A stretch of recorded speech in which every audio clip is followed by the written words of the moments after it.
Assalamualaikum warahmatullahi wabarakatuh. Ketemu lagi dengan Ibu Marja. Ibu mengajar fisika di kelas 12 IPA 1 dan IPA 2. Hari ini kita akan masuk ke materi baru bab 3 yaitu fluida statis. Di sini ada materi yaitu tekanan hidrostatis, hukum Pascal, hukum Archimedes, penerapan hukum Archimedes, dan tegangan permukaan. Pernahkah Anda bertanya mengapa pesawat dapat terbang? Pesawat dapat terbang karena mengalami gaya angkat yang besar. Gaya angkat pada pesawat disebabkan oleh konstruksi sayap pesawat yang menyebabkan adanya perbedaan kecepatan alir dari fluida udara di atas sayap dengan di bawah sayap. Prinsip tersebut merupakan aplikasi dari persamaan Bernoulli. Fluida merupakan zat yang dapat mengalir. Contoh fluida diantaranya air, minyak, susu, bensin, solar, uap, gas, dan asap. Fluida terdiri atas dua macam, yaitu fluida yang dapat dimampatkan atau kompresibel dan yang tidak dapat dimampatkan atau inkompresibel. Yang pertama, tekanan. Coba Anda tekan sebuah pulpen ke dalam tanah, kemudian bandingkan tingkat kesukarannya dengan jarum yang ditekan ke dalam tanah. Pulpen akan lebih sukar masuk ke dalam tanah daripada jarum yang dimasukkan ke dalam tanah. Mengapa demikian? Tingkat kesulitan seseorang dalam menekan suatu benda berhubungan dengan luas daerah yang ditekan. Semakin luas daerah yang ditekan, semakin kecil tekanan yang dihasilkan.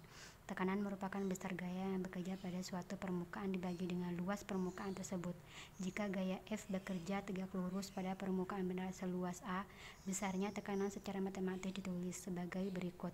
Bisa dilihat pada 6 strip 1, P sama dengan F per A, di mana P adalah tekanan, satuannya Pascal, F adalah gaya, satuannya adalah Newton, A adalah luas bidang tekan, satuannya meter kuadrat.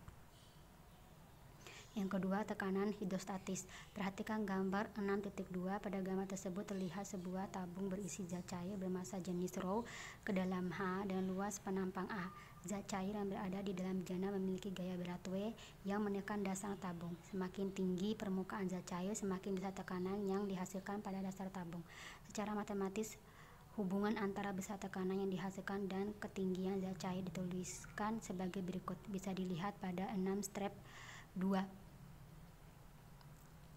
Berdasarkan persamaan 6 step 2, dapat disimpulkan bahwa persamaan tekanan hidrostatis adalah P sama dengan rho GH. Jadi rumus tekanan hidrostatis adalah P sama dengan rho GH, yang dimana P adalah tekanan hidrostatis, satuannya Pascal, rho adalah massa jenis zat cair kilogram per meter kubik, H adalah kedalaman zat cair 1 meter, G kecepatan gravitasi yang nilainya 10 atau 9,8 meter per second kuadrat.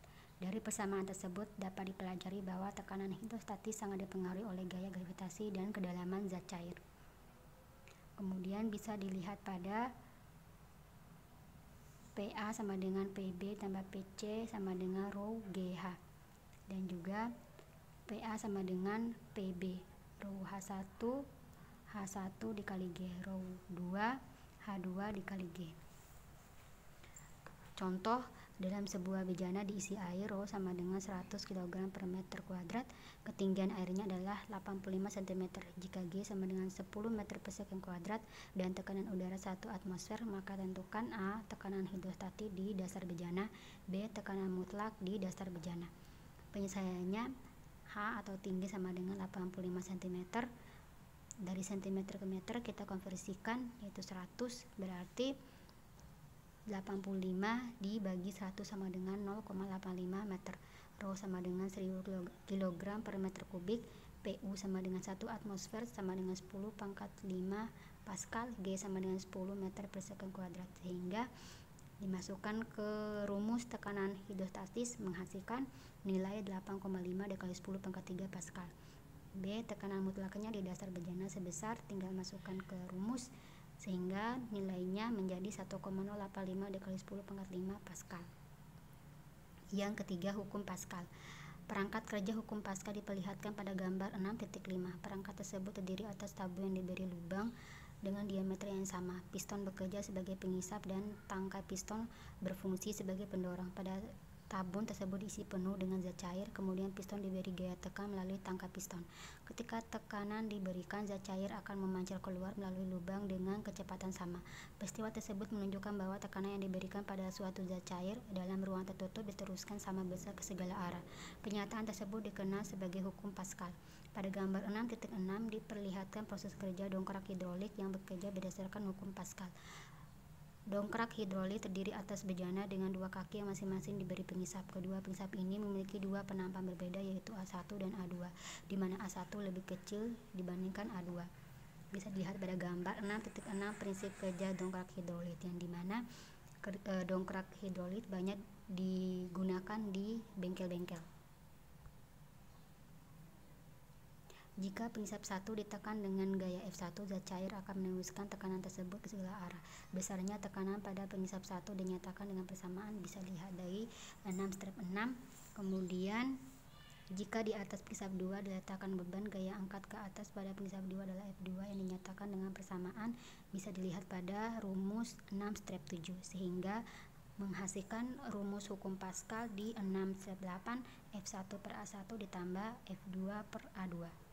Jika bentuk penampang tabung berupa lingkaran dengan jari-jari R1 dan R2, akan diperoleh persamaan F1 per R1 kuadrat ditambah F2 per R2 kuadrat, atau F1 per D1 kuadrat ditambah F2 per D2 kuadrat. Diameter penampang pada persamaan 6-9 adalah diameter 1 dan diameter 2. Jadi dengan gaya yang kecil Anda dapat mengangkat beban yang besar. Prinsip Pascal tersebut sering dijumpai dalam kehidupan sehari-hari seperti dongkrak mobil dan pompa hidrolik.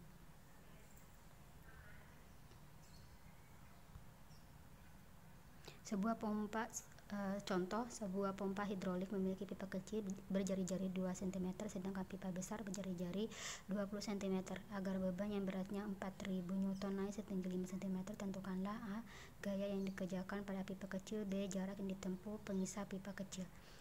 Tinggal R1 sama dengan 2 cm, R2 sama dengan 20 cm, F2 sama dengan 4000 Newton, H2 sama dengan 5 cm. Yang A masukkan ke rumus sehingga menghasilkan nilai 160 Newton. Yang B, W1 sama dengan W2, bisa dilihat sehingga menghasilkan F1 160 dikali H1, F2 nya 4000 dikali 4, H1 sama dengan 16000 dibagi 160 sama dengan 100 cm. 4. Hukum Archimedes.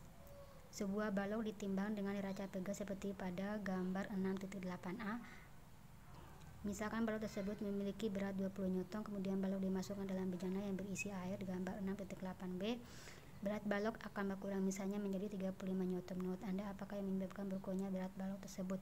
Berkurangnya berat balok ketika dimasukkan dalam air disebabkan oleh adanya gaya tekan ke atas dari air. Gaya ke atas dari air kali pertama diketahui oleh Archimedes, sehingga gaya tersebut dinamakan gaya Archimedes, yang dikenal dengan julukannya yaitu RFK ketika dia menemukan hukum Archimedes. Hukum Archimedes berbunyi, benda yang tercelup ke dalam fluida, baik sebagian ataupun seluruhnya, akan mengalami gaya ke atas sebesar berat zat cair yang dipindahkan oleh benda tersebut. Besarnya gaya Archimedes tersebut dinyatakan dengan persamaan, bisa dilihat di rumus 6-10 rho C dikali VC dikali G, yang dimana FA gaya Archimedes 1 Newton, rho C sama dengan massa jenis fluida, G sama dengan kecepatan gravitasi yang nilainya 10 atau 9,8 meter per second kuadrat, VC volume fluida yang dipindahkan atau volume benda yang tercelup, satuannya meter kubik. Contoh, sebuah batu yang volumenya 2000 cm3 berada di dalam air. Jika massa jenis air 1 gram per cm kubik, tentukan gaya tekan ke atas pada batu. Rho air sama dengan 1 gram per cm kubik menjadi 1 kg. Kita konversikan gram ke kilogram, kemudian cm kubik konversikan ke meter kubik.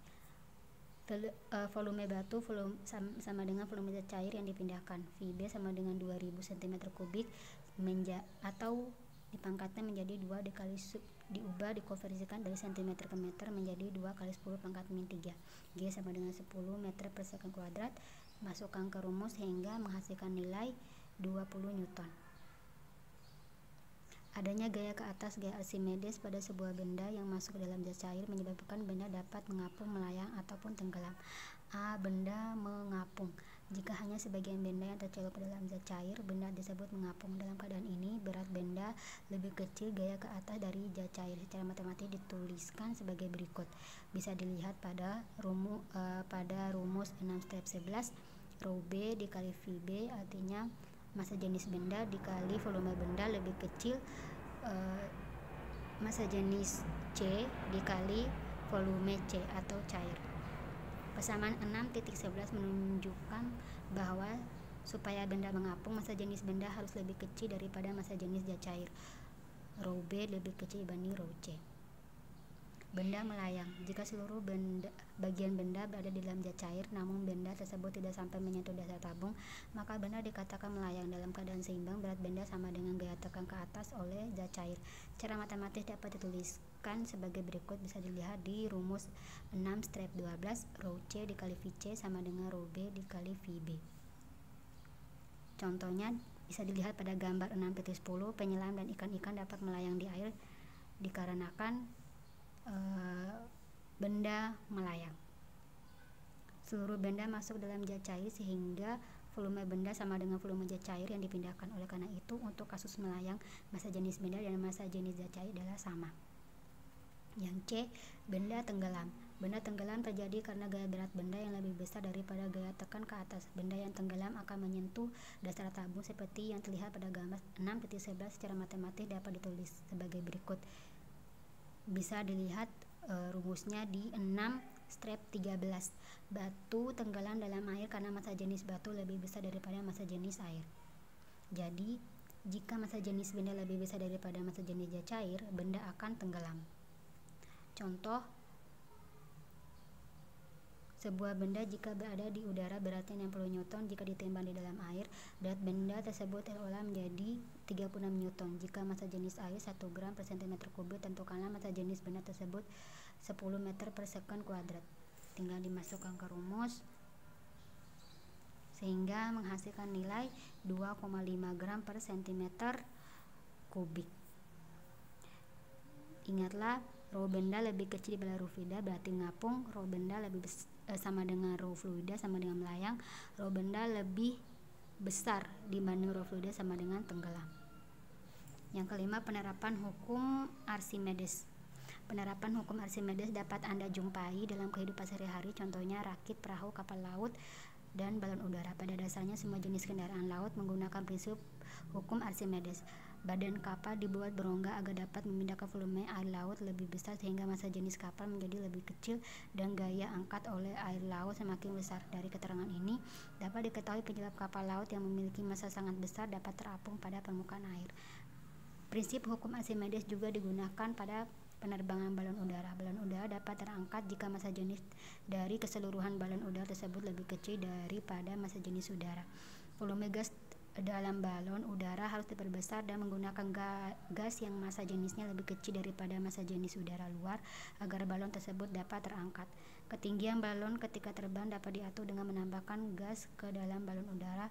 Massa beban yang dapat diangkat oleh balon udara adalah bisa dilihat pada 6/14. Yang keenam, tegangan permukaan. Tahukah Anda yang dimaksud dengan tegangan permukaan zat cair? Pernahkah Anda melihat serangga yang dapat berjalan di atas air? Mengapa serangga tersebut dapat melakukannya? Tegangan permukaan zat cair terjadi karena adanya kohesi, yaitu gaya tarik-menarik antar partikel sejenis. Contoh yang menggambarkan adanya tegangan permukaan adalah balon yang terbuat dari air sabun. Anda bisa membuktikannya dengan cara mencelupkan tangan Anda ke dalam air sabun tersebut, lalu buatlah lingkaran dengan jari jempol dan telunjuk Anda, maka akan terlihat air sabun yang membentuk bidang datar. Perhatikan gambar 6/15. Gambar tersebut menunjukkan gaya kohesi yang bekerja pada molekul A dan molekul B.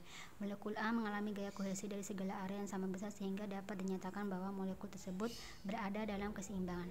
Berbeda dengan molekul B yang terletak pada permukaan zat cair, molekul ini hanya mengalami gaya kohesi pada partikel yang berada di bawah dan di sampingnya saja.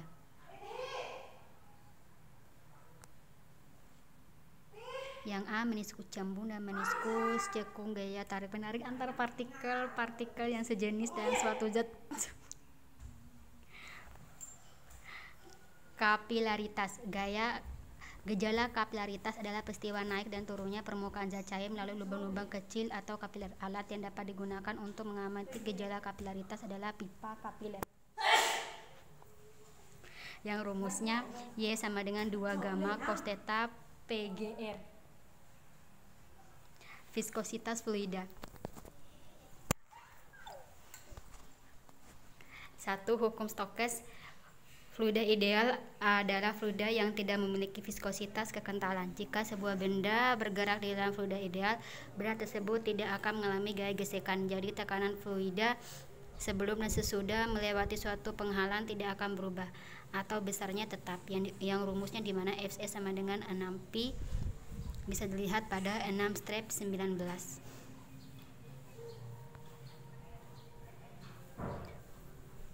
Contoh, sebuah kelereng yang berjari-jari 0, cm dijatuhkan ke dalam minyak pelumas yang berada dalam tabung. Tentukanlah kecepatan terminal dicapai kelereng. Jika massa jenis minyak 800 kg per meter kubik, koefisien viskositas minyak sehingga menghasilkan nilai 3,33 meter per second. Sekian pembahasan tentang fluida statis. Terima kasih atas perhatiannya. Wassalamualaikum warahmatullahi wabarakatuh.